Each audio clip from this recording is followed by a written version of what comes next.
ಸರ್ಕಾರದ ಪ್ರಕಾರ ನೀವೇನಾದರೂ ನಿಮ್ಮ ಮನೆಯ ಗೃಹಲಕ್ಷ್ಮಿ ಏನಾದರೂ ಆಗಿದ್ರೆ ನಿಮಗೆ ಪ್ರತಿ ತಿಂಗಳು 2,000 ಗೃಹಲಕ್ಷ್ಮಿ ಹಣ ಏನು ಬರ್ತಾ ಇತ್ತಲ್ವಾ, ಅದು ಇನ್ನು ಮುಂದೆ ಬರೋ ಚಾನ್ಸ್ ಕಡಿಮೆ ಆಗ್ಬೋದು. ಅದ್ರ ಬಗ್ಗೆನೇ ಈ ವಿಡಿಯೋನಲ್ಲಿ ನಾವು ತಿಳ್ಕೊತಾ ಹೋಗೋಣ. ಹಾಗೆ ಫೆಬ್ರವರಿ ಮತ್ತು ಮಾರ್ಚ್ ತಿಂಗಳ 2 ತಿಂಗಳು ಹಣ ಏನು ಸ್ಕಿಪ್ ಮಾಡಿದ್ರು ಅಥವಾ ಬೇರೆ ಏನೋ ಮಾಡಿದ್ರು ಅಂತನಾದರೂ ತಿಳ್ಕೊಳ್ಳಿ. ಆ 2 ತಿಂಗಳು ಹಣವನ್ನು ಆದಷ್ಟು ಬೇಗ ಈ ಹೊಸ ವರ್ಷದಲ್ಲಿ ಬಿಡುಗಡೆ ಮಾಡ್ತೀವಿ ಅಂತ ಕೂಡ ತಿಳಿಸಿದ್ದಾರೆ.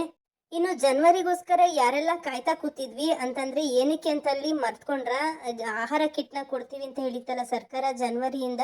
ಆ ಒಂದು ಆಹಾರ ಕಿಟ್ನ ನಿಮ್ಗೇನಾದರೂ ಸಿಕ್ಕಿದ್ರೆ ಕಮೆಂಟ್ ಮಾಡಿ. ನಮಗಂತೂ ಈ ಕಡೆ ಎಲ್ಲೂ ಕೂಡ ಸಿಕ್ಕಿಲ್ಲ. ಯಾಕಂತಂದ್ರೆ ಆಹಾರ ಕಿಟ್ ಕೊಡೋದಿರ್ಲಿ, ಅಕ್ಕಿನೇ ಕಡಿಮೆ ಕೊಡ್ತಾ ಇದ್ದಾರೆ ಅಂತ ಕೆಲವು ಕಡೆ ಹೇಳ್ತಾ ಇದ್ದಾರೆ. ಇನ್ನು ಕೆಲವು ಕಡೆ ರಾಗಿ ಕೊಡ್ತಾ ಇಲ್ಲ, ಬರೀ ಅಕ್ಕಿ ಕೊಡ್ತಾ ಇದ್ದಾರೆ ಅಂತ ಹೇಳ್ತಾ ಇದ್ದಾರೆ. ಆದರೆ ನೀವು ಕಾಯ್ತಾ ಇದ್ದಂಥ ಆಹಾರ ಕಿಟ್ಟು ಯಾರಿಗೂ ಕೂಡ ಎಲ್ಲಿಯೂ ಕೂಡ ಕೊಟ್ಟಿಲ್ಲ. ಅದರಲ್ಲಿ ಮೊದಲೇ ಹೇಳ್ತಾ ಇದ್ರು ಎಣ್ಣೆ ಇರುತ್ತೆ, ಬೇಳೆ ಇರುತ್ತೆ, ಸಕ್ಕರೆ ಇರುತ್ತೆ ಅಂತ ಏನೆಲ್ಲ ಹೇಳ್ತಾ ಇದ್ರು, ಅದು ಯಾವುದೂ ಕೂಡ ಇಲ್ಲ. ಬರೀ ಅಕ್ಕಿ ಒಂದು ಕೊಡ್ತಾ ಇದ್ದಾರೆ ಅಂತ ಜನಗಳು ತಿಳಿಸ್ತಾ ಇದ್ದಾರೆ.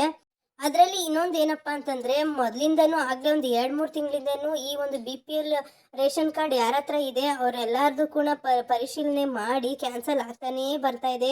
ಎಷ್ಟೋ ಸಾವಿರಾರು ಲಕ್ಷಗಟ್ಟಲೆ ಕ್ಯಾನ್ಸಲ್ ಆಗ್ತಾ ಇದೆ ಅಂತ ಹೇಳ್ತಾನೆ ಇದ್ದಾರೆ. ಅದು ಒಂದ್ಸರಿ 2 ಸರಿ ಆಗಿ ನಿಲ್ಲೋ ಅಂಥ ಪ್ರಕ್ರಿಯೆ ಅಲ್ಲ. ಇದು ಪ್ರತಿ ತಿಂಗಳು ಕೂಡ ಪರಿಷ್ಕರಣೆ ಆಗ್ತಾನೆ ಇರುತ್ತೆ. ಯಾರೆಲ್ಲ ಟ್ಯಾಕ್ಸ್ ಹೋಲ್ಡರು, ಹಾಗೆ ಎಷ್ಟೊಂದು ಒಂದು ನಿಬಂಧನೆಗಳನ್ನ ಸೂಚಿಸಿದಾರಲ್ವ, ಜಮೀನ್ದಾಗಲಿ ಅಥವಾ ಟ್ಯಾಕ್ಸ್ ಪೇಯರ್ ಆಗಲಿ, ಮನೆ ಇರೋವಂಥವ್ರಾಗಲಿ ಅಂತ ಇಂಥವ್ರಿಗೆಲ್ಲ ಈಗ ಕೊಡೋದಿಲ್ಲ BPL ಕಾರ್ಡ್ನ ಅಂತ ಹೇಳ್ತಾ ಇದ್ದಾರಲ್ವ.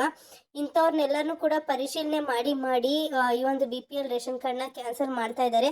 ಅದು ಈ ಒಂದು ಹೊಸ ವರ್ಷದ ಜಾನ್ವರಿ ತಿಂಗಳಲ್ಲೂ ಕೂಡ ನಡೀತಾ ಇದೆ. ಆದರೆ ಜಾನ್ವರಿ ತಿಂಗಳಲ್ಲಿ ತುಂಬಾ ಕಾರ್ಡು ಕ್ಯಾನ್ಸಲ್ ಆಗಿದೆ ಅಂತ ತಿಳಿಸ್ತಾ ಇದ್ದಾರೆ. ಯಾರಿಗೆಲ್ಲ ಈ BPL ರೇಷನ್ ಕಾರ್ಡು ಕ್ಯಾನ್ಸಲ್ ಆಗ್ತಿದೆಯೋ ಅಂಥವ್ರಿಗೆ ಗೃಹಲಕ್ಷ್ಮಿ ಹಣ ಕೂಡ ಬರೋದಿಲ್ಲ ಅಂತ ಹೇಳಿ ಲಕ್ಷ್ಮೀ ಹೆಬ್ಬಾಳ್ಕರ್ ಅವರೇ ತಿಳಿಸಿದ್ದಾರೆ. ಇನ್ನು ಸರ್ಕಾರ ಹೆಣ್ಮಕ್ಳಿಗೋಸ್ಕರವಾಗಿ ಅಕ್ಕಪಡೆ ಅನ್ನೋ ಒಂದು ಗುಂಪನ್ನು ರಚನೆ ಮಾಡಿ ಹೊಸ ರೂಲ್ಸನ್ನು ಜಾರಿಗೆ ತಂದಿದೆ. ಇದು ಆಲ್ರೆಡಿ 2 ತಿಂಗಳು 3 ತಿಂಗಳು ಮುಂಚೆನೇ ಹೇಳಿತ್ತು, ಆದರೆ ಜಾರಿಯಾಗಿರೋದು ಮಾತ್ರ ಇವಾಗ. ಆ ಒಂದು ಏನು ಹೊಸ ಕಾನೂನಿಗೆ ಚಾಲನೆಯನ್ನು ಕೊಟ್ಟಿದೆ ಇವಾಗ. ಇದ್ರ ಬಗ್ಗೆ ಸ್ಕೂಲು ಕಾಲೇಜ್ಗಳಲ್ಲಿ ಹೋಗಿ ಜನರಿಗೆ ಅರಿವನ್ನು ಮೂಡಿಸ್ಬೇಕು, ಮಕ್ಕಳಿಗೆ ಅರಿವನ್ನು ಮೂಡಿಸ್ಬೇಕು ಅಂತ ಹೇಳಿ ಇಲ್ಲಿ ಲಕ್ಷ್ಮೀ ಹೆಬ್ಬಾಳ್ಕರ್ ಅವರು ತಿಳಿಸಿದ್ದಾರೆ. ಅಷ್ಟೇ ಅಲ್ಲ, ಗಂಡು ಮಕ್ಕಳು ಯಾರಾದರೂ ಹೆಣ್ಮಕ್ಳನ್ನ ಪೀಡಿಸ್ತಾ ಇದ್ರೆ, ಕಷ್ಟ ನೋವನ್ನು ಕೊಡ್ತಾ ಇದ್ರೆ ಅಂಥವರಿಗೆ ಅಕ್ಕಪಡೆಗೆ ಕಾಲ್ ಮಾಡಿದ್ರೆ ಸಾಕು, ಅವ್ರು ಬಂದು ನಿಮ್ಮ ರಕ್ಷಣೆಯನ್ನು ಮಾಡ್ತಾರೆ ಅಂತ ಕೂಡ ತಿಳಿಸಿದ್ದಾರೆ. ಇದು ಹೆಣ್ಮಕ್ಳು ಅಂದರೆ ಮಹಿಳೆಯರಿಗೆ ಮಾತ್ರ ಅಂತ ಕೂಡ ತಿಳಿಸಿದ್ದಾರೆ. ಎಷ್ಟೋ ಜನ BPL ರೇಷನ್ ಕಾರ್ಡ್ ಏನಿತ್ತು ಅವ್ರ ಹತ್ರ ಅವರೆಲ್ಲರೂ ಹೆಂಗೋ ಮಾಡಿ ತಗೊತಾ ಇದ್ರು. ಯಾವುದೋ ಒಂದು ಮಾನದಂಡದ ಅಡಿ ಅಂತಂದರೆ ಜಮೀನು ಒಂದು 7 ಎಕರೆ ಇದ್ದರೆ ಕೊಡಲ್ಲ, ಸ್ವಂತ ಮನೆ ಇದ್ದರೆ ಕೊಡಲ್ಲ, ಟ್ಯಾಕ್ಸ್ ಹೋಲ್ಡರ್ ಆದರೆ ಕೊಡಲ್ಲ, ಆಮೇಲೆ ಇನ್ನು ಏನೇನೋ ಕೆಲವೊಂದು ಕಾನೂನು ಅಂದರೆ ಸ್ಯಾಲ್ರಿ ಇನ್ಕಮ್ ಕೂಡ 1,20,000 ಇದ್ದರೆ ಅದು ಕೊಡಲ್ಲ ಅಂತ ಹೇಳಿದರು. ಆದರೆ ಅದನ್ನು ಇವಾಗ 1,80,000 ಚೇಂಜ್ ಮಾಡಿದ್ದಾರೆ ಅಂತ ತಿಳಿಸಲಾಗ್ತಿದೆ ಮಧ್ಯದಲ್ಲಿ. ಇಷ್ಟು ಒಂದು ಮಾನದಂಡಗಳನ್ನ ಇಟ್ಕೊಂಡು BPL ರೇಷನ್ ಕಾರ್ಡ್ನ ಕ್ಯಾನ್ಸಲ್ ಮಾಡ್ತಾ ಇದ್ದೀವಿ ಅಂತ ತಿಳಿಸಲಾಗ್ತಿತ್ತು. ಆದರೆ ಜನವರಿನಲ್ಲಿ ತುಂಬ ಕ್ಯಾನ್ಸಲ್ ಆಗಿರೋದ್ರಿಂದ ಜನಕ್ಕೆ ತುಂಬಾ ಬೇಜಾರಾಗಿದೆ. ಎಲ್ಲರೂ ರೇಷನ್ ಕಾರ್ಡ್ ತಗೊಳ್ಳೋದಕ್ಕೆ ಅಂತ ಹೇಳಿ ಗಂಟುಗಟ್ಟಲೆ ಕಾಯ್ತಾ ನಿಂತ್ಕೊಂಡಿದ್ದವ್ರಿಗೆ ಒಂದು ಶಾಕ್ನ ಕೊಟ್ಟಿದೆ ಸರ್ಕಾರ. ನಿಮ್ಮ ಕಾರ್ಡ್ ಕ್ಯಾನ್ಸಲ್ ಆಗಿದೆ, ನಿಮ್ಮ ಕಾರ್ಡ್ APL ಆಗಿದೆ ಅಂತ ಒಂದು ಶಾಕನ್ನು ಕೊಟ್ಟಿದೆ. ಆದರೆ ಇದರ ಜೊತೆಗೆ ಇನ್ನೊಂದು ಶಾಕ್ ಏನಾಯಿತು ಅಂತಂದರೆ, ಲಕ್ಷ್ಮೀ ಹೆಬ್ಬಾಳ್ಕರ್ ಅವರು ತಿಳಿಸಿರೋ ಪ್ರಕಾರ ಯಾರ್ದೆಲ್ಲ ಕ್ಯಾನ್ಸಲ್ ಆಗಿದೆಯೋ ಅವರು ಈ ಒಂದು ನಾವು ಏನು ಕಾನೂನು ರೂಲ್ಸನ್ನು ಕೊಟ್ಟಿದ್ವಿ, ಮಾನದಂಡಗಳನ್ನ BPL ರೇಷನ್ ಕಾರ್ಡ್ ಇರೋದಕ್ಕೆ, ಅದರಿಂದ ಮೀರಿರೋದ್ರಿಂದ ಅವ್ರದ್ದು ಕ್ಯಾನ್ಸಲ್ ಆಗಿದೆ. ಅದೇ ಪ್ರಕಾರವಾಗಿ ಇದೇ ಮಾನದಂಡನ ಇಟ್ಕೊಂಡು ನೀವು ಗೃಹಲಕ್ಷ್ಮಿ ಹಣ ಪಡ್ಕೊಳ್ಳೋದಕ್ಕೂ ಕೂಡ ನೀವು ಸಾಧ್ಯ ಇಲ್ಲ ಅಂತ ಕೂಡ ತಿಳಿಸಿದ್ದಾರೆ. ಇದರಿಂದ ಜನಕ್ಕೆ ಡಬಲ್ ಶಾಕ್ನ ಕೊಟ್ಟಂಗಾಗಿದೆ.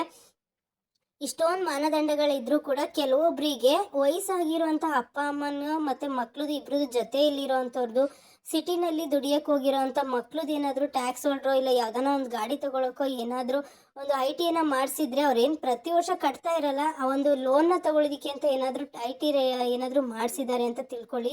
ಅವಾಗ ಅವ್ರದ್ದು ಕೂಡ ಅಪ್ಪ ಅಮ್ಮನ ಜೊತೆ ಹೆಸರಿರೋದ್ರಿಂದ, ಫೋಟೋ ಇರೋದ್ರಿಂದ ಅವ್ರದ್ದು ಕೂಡ ರೇಷನ್ ಕಾರ್ಡು ಕ್ಯಾನ್ಸಲ್ ಆಗಿರುತ್ತೆ. ಇದರಿಂದ ತುಂಬಾ ಬೇಜಾರು ಮಾಡ್ಕೊಂಡಿದ್ದಾರೆ ಪೇರೆಂಟ್ಸ್ ಎಲ್ಲ. ಇದನ್ನು ಅರ್ಥ ಮಾಡ್ಕೊಂಡಂಥ ಸರ್ಕಾರ ಕೂಡ ಹೇಳಿತ್ತು ಹೋದ ತಿಂಗಳೇ, ನೀವು ಆಹಾರ ಇಲಾಖೆಗೆ ಹೋಗಿ ನಿಮ್ಮ ಒಂದು ಪ್ರಾಬ್ಲಮ್ಸ್ ಬಗ್ಗೆ ಹೇಳ್ಕೊಳ್ಳಿ, ಅದರಿಂದ ನಿಮಗೆ ನಿಮ್ಮ ಕಾರ್ಡು ಮತ್ತೆ ಒಂದು 24 ಗಂಟೆಯಲ್ಲಿ ಅಥವಾ 48 ಗಂಟೆಯಲ್ಲಿ ನಿಮ್ಮ ಕಾರ್ಡ್ ಮತ್ತೆ ವಾಪಸ್ ಬರುತ್ತೆ ಅಂತ ತಿಳಿಸಿದ್ರು. ಆದರೆ ಅಲ್ಲಿ ಕೆಲವು ಜನ ಓದಂಥ ಪೇರೆಂಟ್ಸ್ಗೂ ಕೂಡ ಇನ್ನೊಂದು ರೀತಿ ಶಾಖನ್ನು ಎದುರಾಗಿದೆ. ಏನಪ್ಪ ಅಂತಂದರೆ, ಇಷ್ಟು ಮಾನದಂಡಗಳನ್ನು ಇಟ್ಕೊಂಡಾಗ ಊರಲ್ಲಿ ಜಮೀನೋ ಅಥವಾ ಮನೆನೋ ITನೋ ಯಾವುದೋ ಒಂದು ರೀತಿಲಿ ಯಾವುದಾದ್ರೂ ಒಂದಿದ್ರೂ ಕೂಡ ಅಲ್ಲಿ ಯಾವುದೇ ರೀತಿಯಲ್ಲಿ ನಿಮ್ಮ ಕಾರ್ಡ್ನ ಚೇಂಜ್ ಮಾಡ್ತಾ ಇಲ್ಲ ಅಂತ ಕೂಡ ತಿಳಿಸಲಾಗ್ತಿದೆ. ವಯಸ್ಸಾಗಿರೋ ಅಪ್ಪ ಅಮ್ಮಗೆ ಊರಲ್ಲಿ ಸ್ವಲ್ಪ ಜಮೀನು ಇದ್ರೂ ಕೂಡ ಈ ಒಂದು BPL ರೇಷನ್ ಕಾರ್ಡ್ ಕೊಡ್ತಾ ಇಲ್ಲ. ಸೊ ಇದರಿಂದ ಜನಕ್ಕೆ ತುಂಬಾ ಬೇಜಾರಾಗಿದೆ. ಇಷ್ಟೊಂದು ಮಾನದಂಡಗಳನ್ನ ಇಟ್ಕೊಂಡು ಒಂದೊಂದೇ ಒಬ್ಬೊಬ್ರು ಒಂದೊಂದು ಪ್ರತಿ ತಿಂಗಳು ಕ್ಯಾನ್ಸಲ್ ಮಾಡ್ಕೊಂಡು ಬರ್ತಾ ಇದ್ರೆ, ಸರ್ಕಾರ ಎಲೆಕ್ಷನ್ ಟೈಮ್ನಲ್ಲಿ ಎಲ್ಲ ಮಹಿಳೆಯರಿಗೂ ಕೂಡ 2,000 ಗೃಹಲಕ್ಷ್ಮಿ ಅಂತ ಹೇಳಿ ಹಣವನ್ನು ಕೊಡ್ತೀನಿ ಅಂತ ಎಲ್ಲ ಹೇಳಿತ್ತು. ಹಾಗೆ ಫ್ರೀ ಏನೆಲ್ಲ ಕೊಡ್ತೀವಿ ಅಂತ ಹೇಳಿತ್ತು ಅದನ್ನೆಲ್ಲನೂ ಕೂಡ ಕೊಡ್ತೀವಿ ಅಂತ ಹೇಳಿ ಅಧಿಕಾರಕ್ಕೆ ಬಂದ ಮೇಲೆ ಎಲ್ಲ ಮಾನದಂಡಗಳನ್ನು ಉಪಯೋಗಿಸಿ ಅದರಲ್ಲಿ ಕ್ಯಾನ್ಸಲ್ ಮಾಡಿ ಸ್ವಲ್ಪ ಜನಕ್ಕೆ ಕೊಟ್ಟಿತ್ತು. ಆದರೆ ಇನ್ನು ಅದರ ಜೊತೆಗೆ BPL ರೇಷನ್ ಕಾರ್ಡ್ ಆಗ್ಬೋದು, ಬಸ್ ಟಿಕೆಟ್ ಫ್ರೀ ಕೊಡೋದಾಗ್ಬೋದು, ಈ ರೀತಿಯಾಗಿ ಒಂದೊಂದನ್ನೇ ಸೇರಿಸ್ಕೊಂಡು ಶ್ರೀಮಂತರೇ ಓಡಾಡ್ತಾ ಇದ್ದಾರೆ ಅಂತ ಹೇಳಿ ಎಲ್ಲನೂ ಸೇರಿಸ್ಕೊಂಡು ಈ ಒಂದು ಮಾನದಂಡದ ಪ್ರಕಾರ ಅಲ್ಲಿ ಕ್ಯಾನ್ಸಲ್ ಮಾಡ್ತಾ ಬರಬೇಕಾದ್ರೆ ಅಲ್ಲಿ 100% ಮಹಿಳೆಯರಿಗೆ ದುಡ್ಡು ಕೊಡ್ತೀನಿ, ಫ್ರೀ ಐಟಮ್ ಕೊಡ್ತೀನಿ ಅಂತ ಹೇಳಿದ್ದೆಲ್ಲ ಏನೆಲ್ಲ ಉಚಿತ ಕೊಡ್ತೀನಿ ಅಂತ ಹೇಳಿತ್ತು, ಕೊನೆಗೆ ಮೋಸ್ಟ್ಲಿ ಈ ಒಂದು 5 ವರ್ಷ ಮುಗಿಯೋದ್ರಲ್ಲಿ 100ರಲ್ಲಿ 25% ಜನಕ್ಕೆ ಮಾತ್ರ ಈ ಒಂದು ಏನು ಬಿಡುಗಡೆ ಮಾಡಿರೋ ಅಂತ, ಅಂದರೆ ಎಲೆಕ್ಷನ್ ಟೈಮಲ್ಲಿ ಹೇಳಿರುವಂಥ ಫ್ರೀ ಬಸ್ ಆಗ್ಬೋದು, ಆಹಾರ ಕಿಟ್ ಆಗ್ಬೋದು, ಅಥವಾ BPL ರೇಷನ್ ಕಾರ್ಡ್ ಆಗ್ಬೋದು, ಗೃಹಲಕ್ಷ್ಮಿ ಹಣ ಆಗ್ಬೋದು, ಇದೆಲ್ಲನೂ ಕೂಡ ಕೊನೆಗೆ 5 ವರ್ಷದ ಅವಧಿ ಮುಗಿಯೋ ವರ್ಷದಲ್ಲಿ ಒಂದು 25% ಜನಕ್ಕೆ ಮಾತ್ರ ಕಂಟಿನ್ಯೂಸ್ ಸಿಗ್ಬೋದು ಅಂತ ನಮ್ಮ ಅನಿಸಿಕೆ. ಈ ಒಂದು ವಿಷಯದ ಬಗ್ಗೆ ನಿಮ್ಗೆ ಏನು ಅನ್ನಿಸ್ತೆ, ನಿಮ್ಮ ಅನಿಸಿಕೆ ಏನು ಅನ್ನೋದನ್ನ ದಯವಿಟ್ಟು ಕಮೆಂಟ್ ಸೆಕ್ಷನ್ ಹಾಕೋದನ್ನ ಮರಿಬೇಡಿ. Thank you.